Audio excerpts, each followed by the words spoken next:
अस्सलाम वालेकुम दोस्तों, वीडियो देखने से पहले हमारे इस चैनल को सब्सक्राइब कर लें और नीचे मौजूद बेल आइकन को जरूर क्लिक कर लें ताकि हमारी वीडियोस बाकायदगी से आपके पास पहुंचती रहें। वाली मूसल का दरवेश के मुतालिक क्या रवैया है? हसन अल इदरीस ने पूछा। दरवेश उसके महल में उसकी 6 घोड़ों की बग्गी पर गया था, कमांडर ने जवाब दिया, और दरवेश उसी बग्गी में पहाड़ियों में गया है। इससे साबित होता है कि इज्जुद्दीन भी इस साजिश में शामिल है या वो इस साजिश का शिकार है। जो भी है हमें मालूम हो जाएगा। रजी खातून महल में मौजूद है, उससे मालूम हो जाएगा कि महल में दरवेश की हैसियत क्या है। उन्होंने उस इलाके और दरवेश की हैसियत मालूम करने पर गौर शुरू कर दिया। संजार के किले की दीवारों पर संतरी नीमवेदार थे।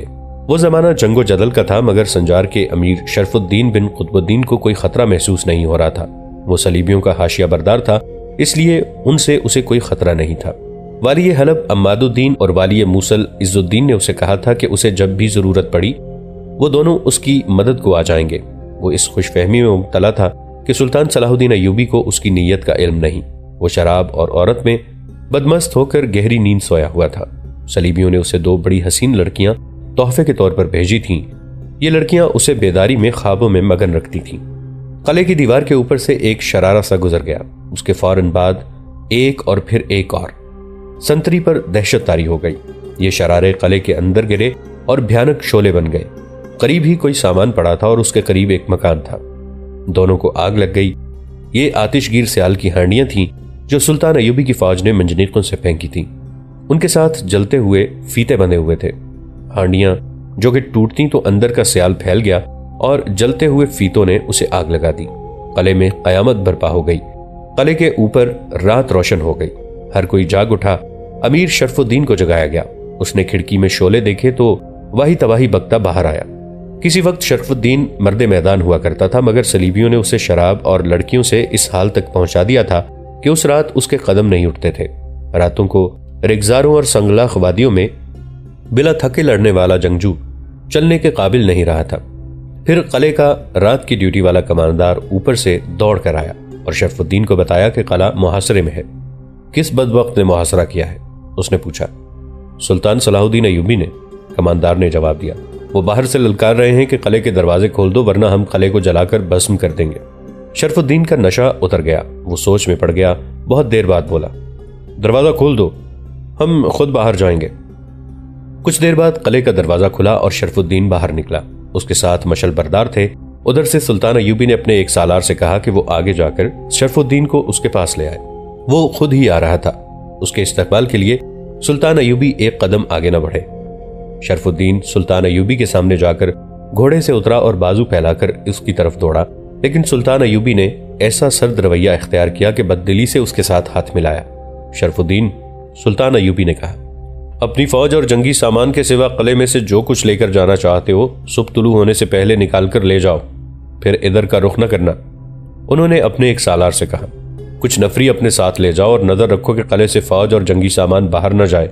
फौज की गिनती करो और इसे अपनी फौज में शामिल कर लो। मैं आपका गुलाम हूं सुल्तान, शरफुद्दीन ने कहा। किला और फौज आपकी होगी, मुझे किले में रहने दें। किले की जरूरत थी तो मुकाबला करते, सुल्तान अय्यूबी ने कहा। तुम जैसे बुजदिलों और ईमान फरोशों को यह हक हासिल नहीं कि इतने बड़े किले के अमीर कहलाएं। मैं और आपका मुकाबला करता, शरफुद्दीन ने कहा। मैंने सुना कि आप आए हैं तो मैं बाहर आ गया। मुसलमान के खिलाफ कैसे लड़ सकता है? जैसे पहले लड़ चुका है, सुल्तान अय्यूबी ने कहा। शरफुद्दीन, तुम सलीबियों के दोस्त हो और नाम के मुसलमान हो। अपनी हालत देखो, तुम सिपाही से क्या बन गए हो। ईमान बेचकर अयाशी खरीदने वालों की यही हालत होती है। शराब और औरत ने तुम में जुर्रत नहीं रहने दी। तुम झूठ भी बोलते हो। अगर तुम में जरा सी भी गैरत होती तो अपना किला यूं लड़े बगैर मेरे हवाले ना करते। सुल्तान आली मकाम शरफुद्दीन ने इल्तिजा की, मुझे किले में रहने दीजिए। सुल्तान ने अपने एक सालार से कहा, इसे किले में ले जाओ और कैद में डाल दो। इसकी ख्वाहिश पूरी कर दो। 3-4 आदमी आगे बढ़े तो शरफुद्दीन ने सुल्तान अय्यूबी के करीब होकर कहा, मैं मूसल जाना चाहता हूं। हाँ, इज्जुद्दीन तुम्हारा दोस्त है, सुल्तान अय्यूबी ने कहा। उसके पास चले जाओ। संजार पर सुल्तान अय्यूबी ने कब्जा कर लिया और तकीउद्दीन को इसका किलादार और अमीर मुकर्रर किया। इससे आगे आमद का एक किला था। सुल्तान अय्यूबी ने रात बाकी हिस्सा संजार किले में गुजारा और सुबह आमद की तरफ कूच कर गए। आमद, जिसे आजकल अमीदा कहा जाता है, दजला के किनारे एक मशहूर कस्बा था और उसका भी अमीर मुसलमान था। सुल्तान अय्यूबी ने इस कस्बे को मुहासरे में ले लिया। वहां की फौज और शहरियों ने मुकाबला करने की कोशिश की, मगर 8वें रोज अमीर ने हथियार डाल दिए। सुल्तान अय्यूबी ने वहां का जो अमीर और कलादार मुकर्रर किया, उसका नाम नूरुद्दीन था, जो कि अरसलान का बेटा था। रादी 4 सलीबियों के साथ अभी सफर में थी। उसकी जिस्मानी हालत ठीक हो गई थी। सलीबियों ने उसका बहुत ख्याल रखा था, लेकिन उस रात के बाद जब उसने उन्हें अपनी जिंदगी की कहानी सुनाई थी, उनके साथ कोई बात की थी, उसके जहन में सलीबी के ये अल्फाज गूंज रहे थे, तुम्हें खुदा ने धुतकार दिया है, कोई नेकी करो, खुदा तुम्हें बख्श दे। उसकी जिस्मानी हालत तो ठीक थी, लेकिन जज्बाती हालत बहुत बुरी थी। वो जिसके साथ हज को जा रही थी, उसकी उसे याद आ रही थी। उसके साथ ही उसके तसव्वुरों में हिजाज के काफिले सुए मंजिल चलते रहे। वो जब बहुत परेशान होती तो ये सोचने लगती कि खुदा उसे उसके गुनाहों की सजा दे रहा है। उसे मालूम नहीं था कि गुनाहों से बख्शिश किस तरह मांगी जाती है। रादी अपने 4 मुहाफिजों के साथ मंजिल के करीब आ गई। ये अब मूसल के इलाके में दाखिल हो गए थे। एक रोज उन्होंने एक शुतर सवार देखा, जिसने उन्हें देखकर ऊंट रोक लिया था। उसने सर और चेहरा स्याह पगड़ी में लपेट रखा था। उसकी सिर्फ आंखें नजर आती थीं। उसकी नजरें रादी पर जमी हुई थीं। सलीबी सिपाही अपनी फौजी वर्दी में नहीं थे, इसलिए कहा नहीं जा सकता था कि ये सलीबी सिपाही हैं। उन्हें डाकू या मुसाफिर कहा जा सकता था। उस शुतर सवार की आंखें देखी थीं? एक सलीबी ने अपने साथियों से पूछा। बहुत गौर से देखी थी, दूसरे सिपाही ने जवाब दिया। मैं उन नजरों को पहचानता हूं। अब हमें ज्यादा होशियार रहना पड़ेगा। यह लड़की इतनी खूबसूरत है कि किसी डाकू की नजर में आ गई तो मुश्किल पैदा हो जाएगी। आगे इलाका पहाड़ी है। वो दिन भर चलते रहे। शाम के बाद 2 चट्टानों के दरमियान मौजूद जगह देखकर उन्होंने घोड़े रोके और खाने पीने का एहतमाम करने लगे। खाने के बाद वो बेसुध हो गए। सिर्फ एक सिपाही हर रात की तरह जागता रहा। थोड़ी देर बाद उसे आहट सुनाई दी। ये किसी गीदड़ वगैरह के चलने से ढलान से पत्थर लुढ़का होगा, लेकिन सिपाही चौकन्ना हो गया। उसने कान खड़े कर लिए। आहट फिर सुनाई दी। उसने अपने एक साथी को जगाया और उसे कान में बताया कि उसे किसी की आहट सुनाई दे रही है। वो भी उठा। दोनों ने कमानों में तीर डाल लिए और एक एक तरफ और दूसरा दूसरी तरफ खड़ा हो गया। रात तारीख थी, कुछ नजर नहीं आता था। अब कोई आहट सुनाई नहीं देती थी। रात के सुकूत में यके बाद दिगरे 2 मरतबा पिंग की आवाज सुनाई दी। बेशतर इसके कि दोनों सिपाही इन आवाजों की सिमत मालूम कर सकते। एक एक तीर दोनों की पसलियों में उतर गया। उनके साथी दिन भर के थके हुए गहरी नींद सो रहे थे। उन दोनों ने तीर खाकर उन्हें आवाजें दी तो वो हड़बड़ा कर उठे। भागते कदमों की आवाजें सुनाई दी तो एक मशल भी जल उठी, जो उन दोनों सिपाहियों की तरफ बढ़ रही थी। फौरन बाद वो 7-8 आदमियों के मुहासरे में आ गए। उनमें से एक ने चेहरा और सर पगड़ी में लपेट रखा था। ये वही मालूम होता था जो दिन के वक्त ऊंट पर सवार था, और उसने रुककर रादी को गहरी नजरों से देखा था। दोनों सिपाही थे। उन्होंने तलवारों से मुकाबला किया, लेकिन 7-8 बर्छियों ने उनके जिस्म छलनी कर दिए और रादी हमलावरों के कब्जे में आ गई। वो अलग खड़ी थी। उसके चेहरे पर खौफ की हल्की सी भी झलक नहीं थी। मशल के नाचते हुए शोले में उसका हुस्न ऐसा पुरस्कार लग रहा था जैसे वो इस दुनिया की मखलूक ना हो। रादी को घोड़े पर सवार कर लिया गया। स्याह पगड़ी वाला भी घोड़े पर सवार हुआ और दोनों घोड़े पहलू ब पहलू चलने लगे। उस आदमी ने रादी से पूछा। रादी को जहां ले जाया गया था वो कोई महल या मकान नहीं, बल्कि एक चौकोर खैमा था। उसका आधा हिस्सा जमीन के ऊपर और बाकी निस्फ जमीन में था। कनातें और ऊपर शामियाना फूलदार रेशमी कपड़े का था। अंदर कालीन बिछा हुआ और चौड़ा पलंग था। फानूस रोशन थे। गुमान नहीं होता था कि यह खैमा है। शराब की सुराही भी रखी थी। वहां 3 आदमी मौजूद थे जिनके मुतालिक फौरन पता चल गया कि सलीबी हैं। उन्होंने रादी को देखा तो वो खामोशी से और हैरत से उसे देखने लगे। स्याह निकाब पोश उसके साथ था। उसने पगड़ी का निकाब उतार फेंका और बोला, ऐसा तोहफा पहले कभी देखा है? और ये रक्कासा है। रादी खामोश खड़ी रही। फानूस की रोशनी में उसका हुस्न और ज्यादा तिलिस्माती लगता था। वो यहां भी खौफजदा नहीं थी। उसे पलंग पर बिठाया गया और पूछा गया कि वह कौन है और कहां जा रही थी। रादी ने अपनी जिंदगी की कहानी एक बार फिर सुनानी शुरू कर दी। उसकी कहानी से वहां कोई भी मुतासिर ना हुआ। उन लोगों के पास मुतासिर होने वाले जज्बात की कमी थी। इस सवाल के जवाब में कि वो कहां जा रही थी, उसने कहा, मुझे किसी सलीबी बादशाह के पास ले जाया जा रहा था। तो क्या तुमने 4 सलीबियों को कत्ल कर दिया है? एक आदमी ने गुस्से से उस आदमी से पूछा जो रादी को लाया था। वो सलीबी नहीं लगते थे, उसने जवाब दिया। तुमने मुझे कहा कि 2-3 लड़कियां ले आओ ताकि इस वीराने में दिल बहलाने का कोई जरिया हो। मुझे इत्तेफाक से यह नजर आ गई। मैंने उन 4 को मशकूक मुसलमान समझा, पीछा किया और उन्हें कत्ल करके लड़की ले आया। तुम्हारे साथ कौन कौन था? सिर्फ 2 अपने आदमी थे। उसने जवाब दिया। बाकी 5 मूसल के मुसलमान थे जो यहाँ पहरे का काम करते हैं। अगर ये राज फाश हो गया कि तुमने अपने किसी हुक्मरान का तोहफा उसके मुहाफिजों को कत्ल करके उड़ा लिया है, तो इसका नतीजा जानते हो क्या होगा? वो खामोश रहा। अचानक एक आदमी खैमे में उतरा और बोला, ये राज फाश नहीं होगा। तुम डरते हो कि हम जो मुसलमान तुम्हारे साथ हैं ये राज फाश कर देंगे। ऐसा नहीं होगा। ये कौन है? ये मेरा खास आदमी है, स्याह पगड़ी वाले ने जवाब दिया और मूसल के किसी बड़े आदमी का नाम लेकर कहा। उसने दिया है, काबिल एतमाद और अक्लमंद है। मैं आप ही का आदमी हूं, उसने कहा। मूसल और इस इलाके के जो राज आपके पास जाते हैं वो मेरे और मेरे साथियों के हासिल किए होते हैं। उससे कुछ और बातें पूछी गईं जिनके जवाब में उसने ऐसे अंदाज से बातें की कि सब ने उसे काबिल एतबार समझ लिया। किसी को जरा सा भी शुबा ना हुआ कि ये सलाहुद्दीन अयूबी का बड़ा ही खतरनाक जासूस है जिसका असल नाम हसन अल इदरीस है। खुदा ने उसके चेहरे मोहरे और जिस्म की साख्त में ऐसी जाज़बियत पैदा की थी कि देखने वाला उसे नजरअंदाज नहीं कर सकता था। उसने अपनी जबान और लबो लहजे में ऐसा जादू पैदा कर लिया था जिसे सुनने वाला मशहूर हो जाता था। वो अदाकारी और लहजा बदल कर बात करने का माहिर था। मूसल में सुल्तान अयूबी के जो जासूस थे उनका राबिता हुक्काम के हलके तक भी था। उन्होंने मालूम कर लिया कि इस दरवेश से वाली मूसल इज्जुद्दीन भी मुतासिर है। उसने मूसल के हर बाशिंदे की तरह तस्लीम कर लिया था कि दरवेश को आसमान से इशारा मिलेगा और उसके बाद इज्जुद्दीन अपनी फौज को बाहर निकालेगा। फिर ये फौज फतह पर फतह हासिल करती चली जाएगी। जासूसों को इज्जुद्दीन के अकीदे के मुतालिक उसकी बीवी रजी खातून, जो कि नूरुद्दीन जंगी की बेवा थी, ने इत्तला दी। इस खातून के मुतालिक आपको पिछली अक़सात में बताया गया था। वो सुल्तान अयूबी की अकीदतमंद थी। महल की खबरें उन्हीं के जरिए बाहर आती थी। उसने जासूसों को तफसील से बताया कि इज्जुद्दीन सलीबियों के जाल में बुरी तरह फंस गया है। सलीबियों ने उस पर जादू सा कर दिया है। ये दरवेश अगर सलीबियों का कोई ढोंग नहीं और दरवेश ही है तो ये कोई पागल है। इसका यह कहना है कि खुदा उसे फतह का इशारा देगा। हमारे इस्लामी अकीदे के मनाफी है। इस पैगाम के साथ रजी खातून ने जासूसों से कहा था कि इस दरवेश को बेनकाब करें और मुमकिन हो तो कत्ल कर दें। रजी खातून ने इस शक का भी इजहार किया कि सलीबी इन पहाड़ियों के अंदर कुछ और कर रहे हैं। मालूम करो कि यह क्या है और इसकी इत्तला सुल्तान अयूबी तक पहुंचाओ। हसन अल इदरीस दरवेश की पुरस्रार दुनिया में दाखिल हो गया था और उसने उन सलीबियों में एतमाद हासिल कर लिया था जो पहाड़ियों में रहते थे, मगर उसे एक हद से आगे पहाड़ियों में नहीं जाने दिया जाता था। जो राज था वो इस हद से आगे था। वहां पहाड़ियां ऊंची थीं और उनमें गिरी हुई चट्टानें थीं। हसन अल इदरीस दरवेश को देखना चाहता था मगर वो उसे नजर नहीं आता था। वो किसी से पूछता नहीं था ताकि उस पर कोई शक न करे। उसने इस कदर एतमाद हासिल कर लिया कि वो उसे रादी के अगवा के लिए भी साथ ले गए थे। रादी इस नीम जमीन दोज साहिबान में रहने वाले 2-3 सलीबियों के लिए तफरीह का सामान बन गई थी। इनमें से जो उनका सरबरा था वो रादी को तफरीह के जरिए से कुछ ज्यादा अहमियत देने लगा था, इसलिए वो इस लड़की को हर किसी का खिलौना बनने की इजाजत नहीं देता था। ये रादी के हुस्न का असर भी था जो बाजारी किस्म की नाचने वालियों की निस्बत पाक और मासूम लगता था, और ये असर उसकी बातों का भी था जो नाचने वालियों जैसी नहीं थी। एक रात उस सरबरा ने उससे पूछा, क्या तुम मेरी खुशनुदी के लिए नाचती हो और क्या मेरे साथ रातें गुजारने में खुशी महसूस करती हो?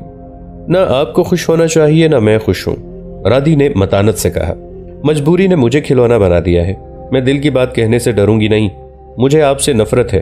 मैं आपके हर हुक्म की तामील शदीद हिकारत से करती हूँ। तुम जानती हो कि इस बदजुबानी की पादाश में मैं तुम्हारा सर तन से जुदा कर सकता हूँ। सरबरा ने कहा, मैं तुम्हारा ये हसीन चेहरा गिद्धों के आगे फेंक सकता हूँ और ये मेरे लिए बहुत बड़ा इनाम होगा। रादी ने कहा, मेरे लिए यह बहुत सख्त सजा है कि मेरा सर मेरे तन के साथ है और आप जैसा गिद्ध मेरी रूह को खा रहा है। आप अपने आप को जंगजू और बहादुर समझते हैं। एक बेबस और मजबूर लड़की को कैद में रखकर फख्र महसूस करते हैं। मर्दान की और तलवार के जोर से आप मुझे लौंडी बनाना चाहते हैं। मेरे दिल पर इस तरह हुकूमत करें कि आप मुझसे ये ना पूछें कि मैं आपकी खुशनुदी के लिए आपका हुक्म मानती हूँ, बल्कि मैं आपसे पूछूं कि मेरे रक्स और मेरे वजूद से आपको मुसर्रत हासिल होती है या नहीं।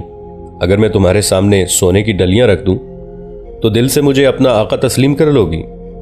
नहीं, रादी ने जवाब दिया। मुझे जिस इनाम की जरूरत है वो तुम्हारे पास नहीं। वो जिसके पास था वो मर गया। वो इंसान था जिसे मेरे जिस्म के साथ कोई दिलचस्पी नहीं थी। और तुम गिद्ध हो, गीदड़ हो, भेड़िए हो। उसने तुम्हें मोहब्बत दी थी। सरबरा ने कहा, अगर मैं तुम्हें वही मोहब्बत दूं तो? मैं नहीं, मेरी रूह मोहब्बत की प्यासी है, उसने कहा। सरबरा ने शराब का प्याला उठाया, मुंह से लगाने लगा तो उसने प्याला पकड़ लिया और उसके हाथ से लेकर रखा नहीं बल्कि परे फेंक दिया और कहा, मुझे बातों पर उकसाया है तो मेरी बातें सुन लो। शराब पी लोगे तो तुम्हारी अक्ल पर और जज्बात पर भी पर्दे पड़ जाएंगे। तुमने पूछा है कि तुम मुझे वही मोहब्बत दोगे तो मैं कबूल कर लूंगी। मुझे पहले अपनी मोहब्बत दिखाओ। ये सच्ची हुई तो मुझे अपने साथ जलते हुए सहरा में ले चलो तो भी खुशी खुशी चलूंगी। तुम्हारे साथ जलकर मर जाऊंगी। सरवरा ने उसे देखा। उसने इस लड़की के जिस्म के रुएं रुएं को देखा था, कई रोज से देख रहा था। उसके बाल भूरे बिखरे बिखरे बालों के गुदाज से भी लुत्फानंदोज हुआ था। उसने इन रेशमी बालों का सहर उसी वक्त देखा था जब ये बाल उसके उरियां सीने पर और उरियां पीठ पर बिखरे होते थे। वो लड़की के जिस्म से इतना ही वाकिफ था जितना अपने जिस्म से वाकिफ था, मगर लड़की ने नफरत और हकारत का इजहार ऐसी बेखौफी से कर दिया और उसके हाथ से प्याला लेकर परे फेंक दिया तो उस शख्स की मर्दानगी जवाब दे गई। उसने अपने आप में ऐसी बेबसी महसूस की जैसे लड़की उस पर तलिस्म बनकर गालिब आ गई हो। ये मर्द की फितरत है कि 10 मर्दों का मुकाबला कर सकता है, दरिंदों से भी लड़ जाता है, मगर एक औरत जिसे वो पसंद करता है और वो उससे कह दे कि मुझे तुमसे नफरत है तो वो रेत की ढेरी बन जाता है। ऐसी ही हालत उस शख्स की हुई जिसने जवानी मैदान जंग में गुजारी और मुसलसल मौत से खेल रहा था। मैं तुम्हें अपने किसी साथी के हाथ खिलौना नहीं बनने दूंगा। मैं हुक्म की पाबंद हूँ, राधी ने कहा। मैं खुदकुशी नहीं करूंगी, ये बुजदिली है। मैं भागने की भी कोशिश नहीं करूंगी, ये धोखा है। मैं खुदकुशी कर चुकी हूँ, अपना मन मार दिया है। वो आहिस्ता आहिस्ता उठा और इस तरह कदम फूंक कर राधी की तरफ बढ़ा जैसे उस लड़की ने उसे हिप्नोटाइज कर लिया हो। उसने आहिस्ता आहिस्ता अपना हाथ उठाया और राधी के बालों पर हाथ फेर कर बोला, तुम मेरे तसव्वुरों से भी ज्यादा खूबसूरत हो। उसने हाथ पीछे कर लिया और बोला, मैंने आज पहली बार महसूस किया है कि तुम्हारी आवाज में सोज है। तुम रक्कासा हो, मुगन्निया तो नहीं। मैं गाती भी हूं, राधी ने कहा, लेकिन नगमा वो सुनाऊंगी जो मुझे पसंद होगा, जिसमें मेरा दर्द होगा। वो एक गीत गुनगुनाने लगी जिसके बोल थे कि चले काफिले हिजाज के। साइबान के अंदर के माहौल पर वज्द तारी हो गया। आवाज राधी के दिल से निकल रही थी। इस नगमे में उसकी मोहब्बत भरे दिल की आहें थीं, आरजुओं का सोच था और उसके ख्वाबों का हुस्न था जो हिजाज के रास्ते में शहीद हो गए थे। राधी की आंखों में आंसू तैरने लगे। उसकी लय और पुरसोज हो गई और अजीब बात यह हुई कि सलीबी सरबरा को ऐसी नींद आने लगी जो उसे पहले कभी नहीं आई थी। उसे हर रात शराब मदहोश करती और उसी मदहोशी में वो सो जाया करता था। वो गहरी नींद सो गया तो राधी की नजर उस शख्स पर पड़ी जो पलंग के करीब तपाई पर पड़ा था। राधी ने आहिस्ता से खंजर निकाला, उसकी नोक पर उंगली रखी और खंजर मजबूती से पकड़कर सोए हुए सलीबी के करीब गई। उसने खंजर की नोक उसकी शहरक के करीब की, फिर दिल के करीब ले गई। हाथ ऊपर उठाया तो उसे आवाज सुनाई दी। उसने इधर उधर देखा। साइबान का पर्दा उठाए वही खूबरू आदमी खड़ा था जिसने कहा था कि वो सलीबियों का जासूस है। वो हसन अल इदरीस था। हसन अल इदरीस ने राधी को इशारे से अपनी तरफ बुलाया। राधी ने खंजर न्याम में डाला और पर्दे तक गई। हसन अल इदरीस ने उसे बाजू से पकड़ा और बाहर ले गया। बोला, आज रात ये अकेला है, दूसरे बहुत दिनों के लिए चले गए हैं। ये शख्स मेरी जिम्मेदारी और हिफाजत में है, लेकिन मैं सोए हुए को कत्ल नहीं करूंगा। इसे जो कत्ल करने आएगा वो मेरे हाथों मारा जाएगा। तुम तो उसे कह रही थी कि मैं खुदकुशी नहीं करूंगी, कि यह बुजदिली है, और मैं भागूंगी नहीं, कि यह धोखा है, मगर तुम सोए हुए को कत्ल करने लगी थी। क्या यह धोखा नहीं? तुम उसे बता दोगे कि मैंने उसकी शहरग और दिल पर खंजर रखा था? उसने पूछा और आह लेकर बोली, बता देना, वो मुझे कत्ल कर देगा, इससे मेरा भला हो जाएगा, और वो तुम्हें इनाम देगा, इससे तुम्हारा भला हो जाएगा। मुझे इस शख्स से इतनी ही नफरत है जितनी तुम्हारे दिल में है, हसन अल इदरीस ने कहा। मैं उसे कुछ नहीं बताऊंगा। और मुझसे इसका इनाम मांगोगे? राधी ने पूछा। बल्कि मुझे इनाम के तौर पर मांगोगे? नहीं, हसन अल इदरीस ने कहा, मुझे किसी इनाम की जरूरत नहीं। वो लड़की को जरा परे ले गया और अपनायत के लहजे में बोला, मैं भी तुम्हारी तरह हिजाज का मुसाफिर हूँ। हमने जिस रात तुम्हें उन आदमियों से छीना था, उस रात तुमने अपनी जिंदगी की कहानी सुनाई थी। तुमने अपने जज्बात और अपनी एक ख्वाहिश का भी इजहार किया था। उस रात से मैं सोच रहा हूँ कि तुम्हें कौन सी नेकी बताऊं जिससे तुम खुदा की खुशनुदी हासिल कर सकती हो। हसन अल इदरीस की जबान के सहर ने राधी को मसहूर कर लिया। वो बोलता रहा, वो सुनती रही। सुल्तान अयूबी के जासूस ने इस हसीन लड़की के दिल पर कब्जा कर लिया। राधी वहां से उठने पर आमादा नहीं थी। हसन अल इदरीस ने उसे जाने पर मजबूर किया तो वो चली गई। वो 3-4 रातें मिले।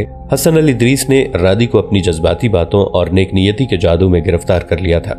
राधी उससे हिजाज की बातें पूछती थी और वो जज्बाती अंदाज में उसे हिजाज की दिलकश बातें सुनाता था। दिन के वक्त हसन अल इदरीस इस कोशिश में रहता था कि मालूम कर सके कि जहां उसे नहीं जाने दिया जाता वहां क्या है, मगर वो कुछ भी मालूम न कर सका। दोस्तों, आज के लिए इतना ही। इसी कहानी की अगली किस्त के साथ बहुत जल्द हाजिर होंगे। नीचे कमेंट सेक्शन में अपनी राय का इजहार जरूर कीजिएगा। हमारे इस चैनल को सब्सक्राइब करके नीचे मौजूद बेल आइकन को भी जरूर क्लिक कीजिएगा। अगली मुलाकात तक के लिए हमारा और आपका अल्लाह निगहबान।